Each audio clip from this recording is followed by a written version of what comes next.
ان پر یہ الزام لگانا کہ وہ پیغمبر کی ختم نبوت کے منکر ہیں، ان غامدیوں کا طریقہ کار کیا ہے؟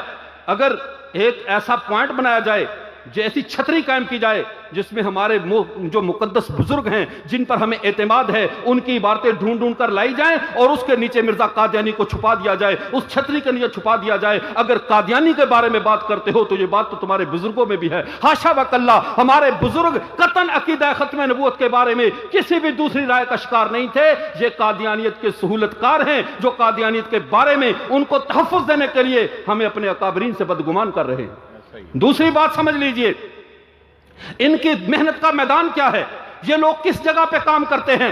بہت علمیت سے یہ بات کہہ رہا ہوں، بات کیا ہے، ہماری محنت کا، ہمارے جلسوں کا زیادہ تر ہدف ان لوگوں میں ہے جن لوگوں کے قریب سے بھی قادیانی نہیں گزرتا، اور جو سکول و کالج اور یونیورسٹیاں اور وہ ادارے جن کے اندر ہم قصدن نہیں گئے، ہم نے وہاں داخلوں کو مکروہ سمجھا، ہم نے اس طبقے میں کام کرنا مناسب نہ سمجھا۔ آج مولانا عبید اللہ سندھی رحمہ اللہ کی وہ بات یاد آ رہی ہے، جب وہ سینٹرل ایشیائی ریاستوں کا دورہ کر کے واپس آئے، حضرت نے فرمایا خدا کے لیے جو انگریز کی فوج میں بھرتی ہونے کے حرام ہونے کا فتویٰ دیا ہے اسے واپس لے لو، میں دیکھ رہا ہوں آنے والے دور میں یہ فوجیں ملک چلائیں گی، اگر تمہارے بندے فوجوں میں نہ ہوئے تم پٹ کر رہ جاؤ گے۔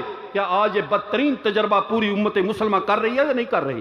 آج وہی بات ہمارے طالب علم جو ذہین ہوتے ہیں، قابل ہوتے ہیں، مدرسے سے فارغ ہوئے، HEC کی سند لی، ساتھ ہی پرائیویٹ MPhil بھی کر لیا، PhD بھی کر لی، بظاہر تو تمہارے ہاتھ میں جو ڈگری آئی ہے یہ تمہاری شخصی ڈگری ہے، یہ تمہیں نوکری دلا دے گی، تمہیں منصب پہ لے آئے گی، لیکن اگر تم اس نظام میں رہ کر پڑھتے، مدرسے سے فارغ ہو کر اس سلسلے میں جاتے جس میں تمہارے دوست وہ لوگ بنتے جن کی قادیانیوں سے دوستیاں تھیں، تمہارا اٹھنا بیٹھنا ان کے ساتھ ہوتا جن کا قادیانیوں کے ساتھ تھا، تو ہزاروں لوگوں کے عقیدے محفوظ ہو جاتے۔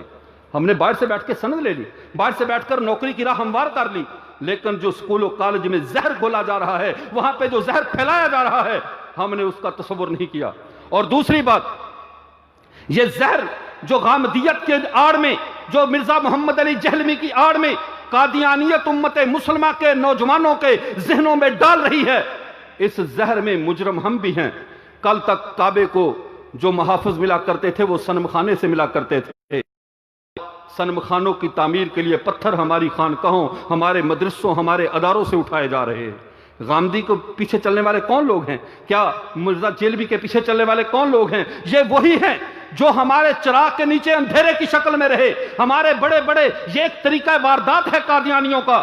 وہ کبھی بھی عام لوگ ہمیں کیا کہیں گے، ہمارا تو پس منظر علمی نہیں ہے، ہم تو دیہاتی اور ذمہ داروں کی اور اسی طرح کے ان پڑھ لوگوں کی اولاد تھے، تبلیغی جماعت والوں کی برکت سے ہم مدرسوں میں آئے، آپ حضرات کی مہربانی، آپ نے ہمیں 2 حرف سکھائے اور پیغمبر صلی اللہ علیہ وسلم کی چوکیداری پہ بٹھا، اللہ اسی حالت میں ہمیں موت دے کہ ہم پیغمبر کے چوکیدار ہوں۔ لیکن میں ان حضرات سے پوچھتا ہوں جن کا نسل در نسل علمی تسلسل ہے، جن کے خاندان علمی شان رکھتے ہیں، جنہوں نے ختم نبوت پہ نسل در نسل خدمات کی ہیں، قادیانی اگر کسی ہمارے جیسے کو گمراہ کرے، معاذ اللہ نہ کرے ایسا ہو، اس کا حلقہ احباب محدود ہوگا، اور اگر کسی بڑے کا صاحبزادہ، بڑے کا تعلق والا اگر وہ پٹڑی سے اتر گیا تو ہزاروں لوگوں کے ایمان خراب ہو جائیں گے۔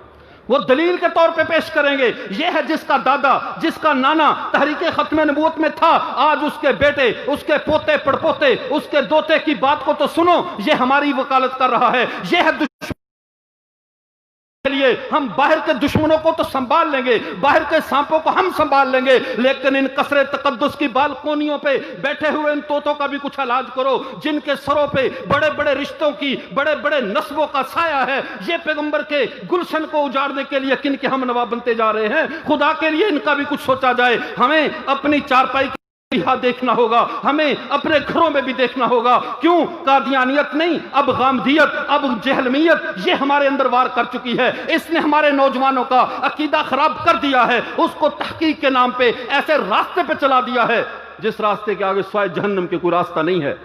1980 سے قبل تک کا اگر ہم لٹریچر اٹھا کر دیکھ لیں، اس وقت سے پہلے 2 قوتیں لڑ رہی تھیں، ایک طرف روحانیت تھی، ایک طرف مادیت تھی۔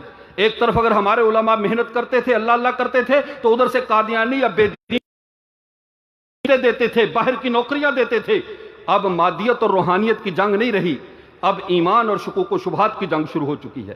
اب قادیانی ہمارے مقابلے میں کوئی پیسہ خرچ نہیں کرتے، وہ کچھ رشتے نہیں دیتے، وہ کچھ باہر کی نوکریاں نہیں دیتے، جھانسے نہیں دیتے، وہ شکوک و شبہات دیتے ہیں۔ بخاری کی روایت اٹھائی، ادھر سے کسی بزرگ کی بات اٹھائی، ہمارے دماغوں میں زہر ڈالا۔ اب یہ شخص اپنے طور پہ یہ سمجھتا ہے کہ میں تحقیق کر رہا ہوں، در حقیقت اس نے اپنے ایمان کو شکوک کی تلوار کے ساتھ کاٹ کے رکھ دیا ہے۔ یہ ایمان سے محروم ہو چکا اور سمجھ رہا ہے میں تو علمی کام کر رہا ہوں، میں تو پیغمبر کے دین کا اپنے ایمان کی حفاظت کر رہا ہوں۔ اب شکوک و شبہات سے بچنے کا ایک ہی راستہ ہے، اپنے ایمان کی حفاظت کی جائے اور ان بے ایمانوں کے شکوک و شبہات کا دروازہ اپنے دل میں نہ کھولا جائے۔ اس کی صورت کیا ہے، اس کا طریقہ کار کیا ہے؟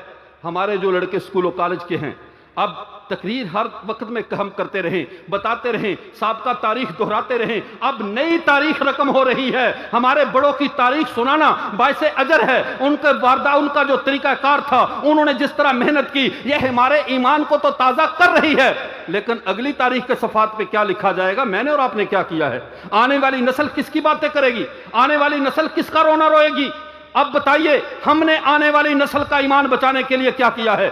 ایک گھر سے دو بچے، ایک سکول جا رہا ہے، ایک مدرسے میں جا رہا ہے، مدرسے والے اور سکول والے کا آپس میں کوئی تعلق نہیں ہے، اس کی دوستی کس سے ہے، اس کا تعلق کس سے ہے؟ مدرسے والا مطمئن ہے کہ میں تو قرآن پڑھ رہا ہوں، میں تو حافظ قرآن بن گیا، میں تو عالم بن گیا۔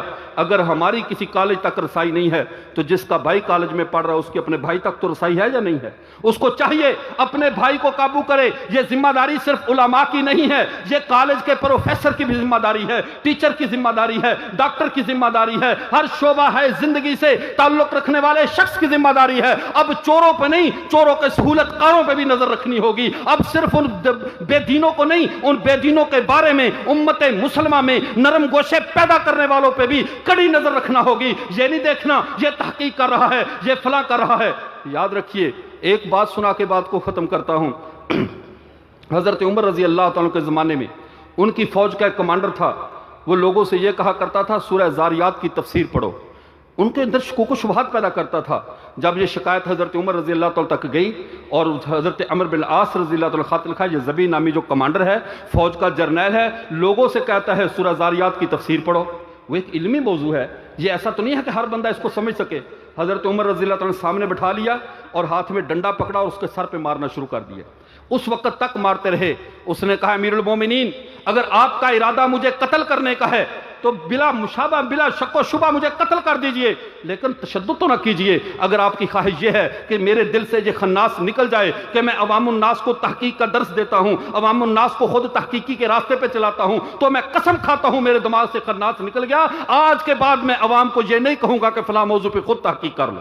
عوام کا کیا کام ہے تحقیق کرنے کا؟ یہ کام علماء کا ہے۔ عوام ایسے میدان میں آئے گی۔ حضرت عبداللہ بن وہب المصری رحمہ اللہ فرماتے ہیں الحدیث مذلۃ الا الفقہاء، پیغمبر کی حدیث اگر فقہاء کے علاوہ حدیث کو سمجھنے والا نہ ہو، ایسا شخص اگر براہ راست مطالعہ کرے تو پیغمبر کی حدیث سے بھی وہ گمراہی کے راستے پہ چل پڑے گا۔ کون سی تحقیق، کس کام کے پیچھے چل پڑے؟ اور اگلی بات ایک اور سن لیجئے، علامہ ابن بطہ رحمہ اللہ اپنی ابانۃ الکبریٰ میں یہ روایت لکھتے ہیں کہ محمد ابن سیرین رحمہ اللہ کے پاس دو شخص آئے، انہوں نے آ کر کہا ہم آپ سے بات کرنا چاہتے ہیں۔ کہا میں تو آپ سے کوئی بات نہیں کرنا چاہتا، آپ ملحد اور بے دین ہو اور ملحد اور بے دین سے ہم بات نہیں کرنا چاہتے۔ انہوں نے کہا ہم آپ کے سامنے اللہ کے قرآن کی چند آیات سنانا چاہتے ہیں۔ اب ہمارے لوگ بھی یہی کہتے ہیں بات سن لو کیا حرج ہے، غامدی کو سن لو کیا حرج ہے، سنو تو صحیح وہ کیا کہتا ہے۔ لیکن محمد ابن سیرین رحمہ اللہ نے کیا کہا جب انہوں نے کہا ہم اللہ کا قرآن سنانا چاہتے ہیں؟ انہوں نے فرمایا میں تم سے اللہ کا قرآن بھی نہیں سننا چاہتا، میری مجلس سے نکل جاؤ ورنہ میں تمہاری مجلس سے اٹھ کر جا رہا ہوں۔ انہوں نے کہا آخر وجہ کیا ہے؟ مریدوں نے کہا ان کو کیوں نکال دیا گیا؟ بے شک یہ ملحد ہیں، بے شک یہ بے دین ہیں، لیکن سنا تو اللہ کا قرآن رہے تھے، سن لینے میں کیا حرج ہے؟ ابانۃ الکبریٰ کی دوسری جلد میں یہ واقعہ ابن سیرین رحمہ اللہ کا موجود ہے، جو جلیل القدر تابعی ہیں۔ وہ فرماتے ہیں، کہتے ہیں نہیں، جو بدعتی، جو ملحد، جو میرے پیغمبر کے دین کا دشمن اگر اللہ کا قرآن بھی سنائے تو لوگوں کے دلوں کو ٹیڑھا کر دیتا ہے۔ اب یہ کہاں سے بات آ گئی؟ جس کی بات چاہے سن لو، جس کی تقریر ہے نیٹ پہ لگاؤ۔ یہودی مبلغ اپنے نیٹ کی شکل میں ہمارے گھروں میں گھس چکے ہیں، ان کے مبلغ اپنے میڈیا کی شکل میں ہمارے نوجوانوں کے ذہنوں کو یرغمال بنا چکے ہیں، ہمارے دل و دماغ اغوا کیے جا چکے ہیں۔ اب بچنے کی ایک ہی صورت ہے، جیسے حضرت حبیب بن زید رضی اللہ تعالیٰ نے کہا تھا میں بہرا ہوں، اپنے نبی کے علاوہ میرے کان کوئی بات نہیں سنتے۔ اب میں بہرا ہوں، میرے کان کوئی نئی بات سننے کو تیار نہیں ہیں۔ آج کے ملحدین، آج کے یہ جدیدیے جن کا تسلسل ریمنڈ لولس سے لے کر بیکن تک، بیکن سے لے کر آرٹن بارٹن لوتھر تک، وہاں سے چلتا ہوا آج پہ اگر مرزا غلام احمد قادیانی کی نسل میں گیا ہے تو ایک دوسری نسل بھی چلی ہے، حمید الدین فراہی، امین احسن اصلاحی، اس کے بعد جاوید احمد غامدی۔ یہ وہ طبقہ ہے جنہوں نے تحقیق کے نام پہ دین کا بیڑا غرق کیا ہے۔ اور جو میں اپنی طرف سے نہیں کہہ رہا، یوٹیوب پہ دیکھیے، جاوید احمد غامدی خود کہتا ہے، وہ کہتا ہے میرے استاد امین احسن اصلاحی نے کہا ہے کہ ہم نے قرآن کے سمجھنے میں جتنی بھی رکاوٹیں تھیں، یعنی حدیث تھی، فقہ تھی، علماء تھے، ہم نے ان سب کو بلڈوزر کر دیا ہے، اب براہ راست ہم قرآن کو سمجھیں گے۔ جو میرے نبی کے صحابہ کو چھوڑ کر قرآن سمجھے اسے نہیں سمجھ میں آتا، جو پورا علمی سلسلہ ذبح کر کے نبی کے رب کا قرآن سمجھنا چاہے اسے قرآن سمجھ آ جائے گا۔ اس لیے ضروری ہے اپنے عقیدوں کی حفاظت کے لیے، اپنے عقیدوں کے تحفظ کے لیے ایک تو فضول چیزیں سننا چھوڑ دیجئے، نمبر دو فضول تحریریں پڑھنا چھوڑ دیجئے۔ تمہاری آنکھ کان ناک کے بارے میں قیامت کے دن حساب کیا جائے گا، صرف بد نظری پہ نہیں، بری بات دیکھنے پہ، برے آدمی کا خطاب سننے پہ، صرف گانا سننے پہ نہیں، پیغمبر کے دشمنوں کی بات سننے پہ بھی بعض پرس ہوگی، اس کے بارے میں بھی پوچھا جائے گا۔ ہر ایک کی بات سننے کے لیے تمہارے کان نہیں ہیں، ہر منظر دیکھنے کے لیے تمہاری آنکھ کا نظارہ نہیں ہے، تمہاری آنکھ وہی دیکھے گی جو تمہارے پیغمبر دکھانا چاہتے ہیں، تمہارے کان وہی سنیں گے جو تمہارا پیغمبر تمہیں سنوانا چاہتا ہے۔ اس کے علاوہ کوئی بات سننے کے لیے ہمارے دماغ تیار ہے تو سو تو نہیں گئے۔ اب آخری بات عرض کرتا ہوں، اس پہ آپ صلی اللہ علیہ وسلم نے تربیت کیسے فرمائی۔ حضرت عمر رضی اللہ تعالیٰ عنہ اتنے جلیل القدر صحابی ہیں، ان کے سامنے جب انہوں نے ایک تورات کی عبارت پڑھنا شروع کی رسول اللہ صلی اللہ علیہ وسلم کے سامنے، آپ صلی اللہ علیہ وسلم کے سامنے جب پڑھی اور کہا لقد اصبت کتابا حسنا من اہل الکتاب، اے اللہ کے رسول اہل کتاب کا ایک اچھا سا لٹریچر ملا ہے، کیا میں آپ کو سناؤں؟ اللہ کے رسول خفا ہوئے، وہ کہنے لگے رضیت باللہ ربم وبالاسلام دینا وبمحمد صلی اللہ علیہ وسلم نبیا، کہتے رہے۔ اللہ کے رسول کا غصہ ٹھنڈا ہوا تو انہوں نے آپ صلی اللہ علیہ وسلم نے فرمایا لو کان موسیٰ حیا ما واسعہ الا اتباعی، آج اگر موسیٰ علیہ السلام بھی زندہ ہوتے تو میری اتباع کرتے۔ جب موسیٰ خود موجود ہوں وہ میری اتباع کریں گے، اپنی کتاب نہیں پڑھیں گے۔ تو اے مسلمان، آج تو کس کی کتاب پڑھ سکتا ہے اپنے نبی کی بات کو چھوڑ کے؟ نبی کے متعلقہ لکھا ہوا لٹریچر چھوڑ کے دشمن کا لٹریچر پڑھے، ان کی باتیں سنیں، ان کا پیغام سنیں۔ اب بظاہر تو سمجھتا ہے میں بڑا وسیع الظرف ہوں، یاد رکھو وسیع الظرف برتنوں میں جانور منہ ڈالا کرتے ہیں، برتن وہی ہے جو ڈھانپ کے رکھا ہو، ورنہ چلتے پھرتے بازاری جانور، بازاری جو ہے وہ مخلوقات اس کے اندر اپنا لعاب دہن ڈال دیتی ہیں، برتن ناپاک ہو جایا کرتے ہیں۔ وسیع الظرفی عقائد میں ٹھیک نہیں ہے، وسیع الظرفی اپنے مشرب میں ٹھیک نہیں ہے۔ ہمارا ایک مشرب ہے، ایک موقف ہے، ہم اپنے پیغمبر کی بات سنتے ہیں اور جو ان کی بات سنائے وہ سنتے ہیں، اور جو اس سے ہٹ کر کچھ بھی سنائے ہمارے کان بہرے ہیں، ہم کوئی بات سننے والے نہیں ہیں۔ اس لیے میرے دوستو، ان فتنوں صرف قادیانیت نہیں، قادیانیت کے سہولت کار، ان کے تعلق دار، یہ سب کے سب دشمن ہیں، ان سے بھی اپنے ایمان کو بچانا ہے۔ سکول و کالج میں آپ کا تعلق ہے، اپنے بھائیوں سے بتاؤ یہ جاوید غامدی بہت بڑا فتنہ ہے، اس کی بات کو مت سننا، یہ فتنہ پھیلا رہا ہے، تمہارے دلوں میں زہر ڈال رہا ہے، تمہیں اسلاف تمہارے دین کے شعبے کو اسلام کا متوازی شعبہ کہہ رہا ہے، اس سے بھی بچو، جہلمی سے بھی بچو۔ اسی طرح اور جتنے چھوٹے موٹے فتنے سوشل میڈیا پہ، چاہے وہ حنیف ڈار جیسے منکر حدیث کی شکل میں ہوں، اس سے بھی بچو۔ ہمیں ان کی تشہیر مقصود نہیں، لیکن فتنے کی بچنے کا یہی طریقہ ہے، اسے مخفی نہ رہنے دیا جائے، فتنے کو اوپن کر دیا جائے، تاکہ کوئی بندہ بھی جب وہ فتنہ اٹھے بچہ پہچان جائے یہ فتنہ ہے، اس سے بچ کر رہنا ہے۔ فتنے چھپانے سے فتنے نہیں چھپا کرتے، فتنے ننگے کرنے پڑتے ہیں، فتنوں کو چھپا کر نہیں رکھا جاتا۔ رسول اللہ صلی اللہ علیہ وسلم نے دجال کی علامات بتائی ہیں یا نہیں بتائیں؟ اس لیے بتائی ہیں کہ تم اس فتنے میں واقع نہ ہو جاؤ۔ منکرین ختم نبوت کی علامات بتائی ہیں، ایک ایک چیز بتائی ہے، اور ایک آخری حدیث پیغمبر صلی اللہ علیہ وسلم کی ختم نبوت کے حوالے سے۔ یہ عقیدہ اتنا اہم تھا، جیسے زندہ رہنے کے لیے سانس لینا ضروری ہے، مرنے کے لیے عقیدہ ختم نبوت ہونا ضروری ہے۔ اگر اس کے بغیر مرے تو سمجھو نہیں مرے، جہنم کا ایندھن بنے۔